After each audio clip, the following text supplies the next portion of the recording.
नमस्कार दोस्तों। बीजेपी ने लोकसभा चुनाव के लिए इस बार 400 प्लस का टारगेट सेट करके रखा है। पार्टी का मानना है कि नरेंद्र मोदी के चेहरे और 10 साल के कामकाज और साथ ही साथ हिंदुत्व के पिच पर सवार होकर वो इस बार सारे रिकॉर्ड तोड़ देगी। लेकिन पहले चरण के वोटिंग के बाद ही माहौल कुछ बदल सा गया है। मोदी की गारंटी वाला नारा रैलियों से गायब हो गया है। पीएम मोदी खुद ही इस बात का जिक्र नहीं कर रहे हैं। अब की बार 400 पार ये बात भी ज्यादा सुनने को नहीं मिल रहे हैं। हैरानी की बात यह है कि पहले चरण की वोटिंग से पहले ये मुद्दे छाए हुए थे।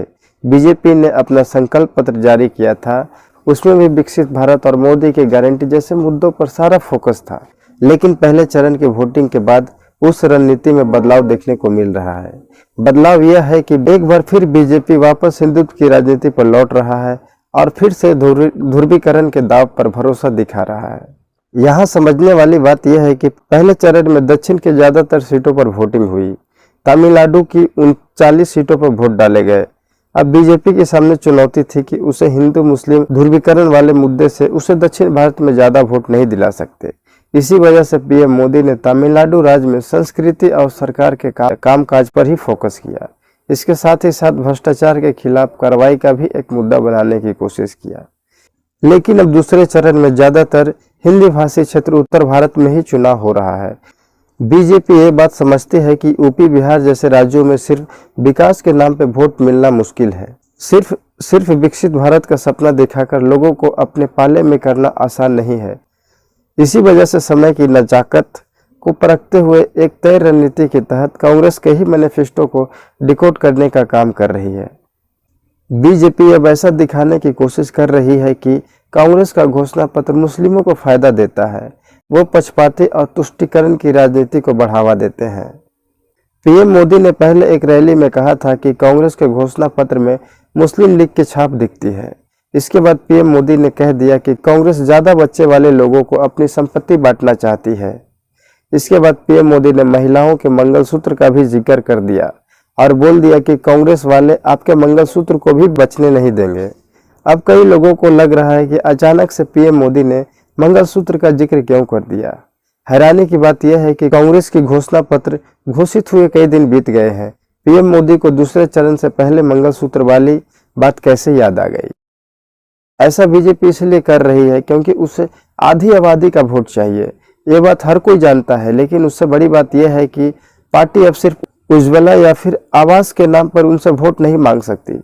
पार्टी को कोई दूसरा भावुक मुद्दा चाहिए था जिसके जरिए महिलाओं को साधा जा सके। अब बीजेपी के लिए वो मुद्दा महिलाओं का मंगलसूत्र बन गया है। बात ऐसा है कि हिंदू धर्म में किसी भी विवाहित महिला के लिए उसका मंगलसूत्र ही सब कुछ होता है।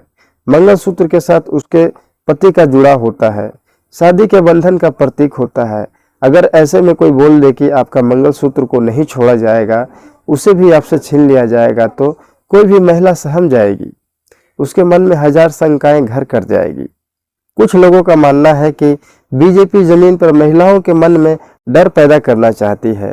एक झटके में कांग्रेस से महिलाओं का एक बड़ा वर्ग इसी नैरेटिव के आधार पर उससे छीनने का प्रयास कर रही है।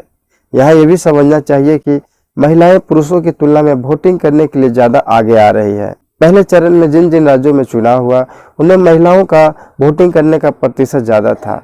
दूसरे चरण में भी उन्हीं राज्यों में फिर से वोट होनी है। वे महिलाएं जिनके लिए मंगलसूत्र जरूरी है, उसमें अमीर गरीब सभी शामिल हैं।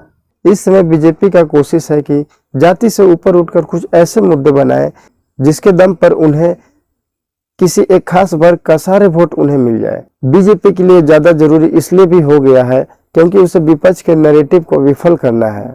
इस समय इंडिया गठबंधन हर रैली में दावा कर रही है कि बीजेपी को संविधान बदलने के लिए 400 सीटें चाहिए। लोगों को कहा जा रहा है कि देश में अगली बार चुनाव नहीं होने वाले हैं, हमारा संविधान खतरा में है। अब उस डर को काउंटर करने के लिए बीजेपी ने महिलाओं का मंगलसूत्र और दूसरे ध्रुवीकरण वाले मुद्दे के जरिए उसका काट निकाल लिया है। बीजेपी के ही कई नेता बताते हैं कि इस बार राष्ट्रवाद का लहर नहीं है, जीत हासिल करना मुश्किल हो सकता है। अकेले विकास के नाम पे वोट मिलना मुश्किल लग रहा है। असल में 2019 के लोकसभा चुनाव के दौरान एयर स्ट्राइक ने बीजेपी के पक्ष में एक अलग ही माहौल बना दिया था। इस बार वैसा कोई मुद्दा जमीन पर है नहीं। ऐसे समय में बीजेपी अब ऐसे मुद्दे की खोज में है जिसके दम पर समाज में उसे बड़े स्तर पर ध्रुवीकरण कर सके। अब मंगलसूत्र बयान के जरिए हिंदू महिलाओं को कांग्रेस के खिलाफ डराया जा रहा है।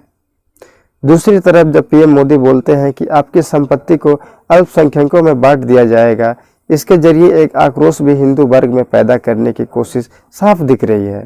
वैसे ध्रुवीकरण दो तरीका का होता है, या तो कोई बड़ी सांप्रदायिक घटना हो जाए या फिर कोई ऐसा मुद्दा हो जाए जिसको लेकर लोगों में काफी मजबूत राय रहे। अब यहाँ कांग्रेस के घोषणा पत्र को मुस्लिम लीग से जोड़कर पीएम मोदी ने समाज में कई नए बहस को जन्म दे दिया है। बहस इस बात पर छिड़ चुकी है कि कांग्रेस क्या सच में आम आदमी की संपत्ति को दूसरों में बांट देगी। सबसे बड़ी बात यह है कि पहले चरण से पहले तक यह बहस चल रही थी कि क्या मोदी 400 से ज्यादा सीट ला सकते हैं। वे नैरेटिव भी पीएम मोदी ने ही शुरू किया था। अब स्थिति के हिसाब से उन्होंने मंगलसूत्र और मुसलमान के कॉकटेल मुद्दे को हवा देने का काम किए हैं। सैम पित्रोदा ने विरासत टैक्स का जो जिक्र किया, नरेंद्र मोदी ने इसे झट से लपक लिया और उन्होंने कह दिया कि माता पिता अब अपने बच्चों के नाम के प्रॉपर्टी नहीं कर पाएंगे। ध्यान देने वाली बात यह है कि यह सारे मुद्दे किसी भी एक जाति से जुड़े नहीं हैं। यह एक आम आदमी पर सीधा असर डाल रही है। जानकार तो मानते हैं कि अब चरण दर चरण जैसे जैसे चुनाव आगे बढ़ेगा, 400 प्लस और मोदी की गारंटी वाली बात उतनी ही कम होती जाएगी। धार्मिक और दूसरे मुद्दे हावी हो जाएंगे।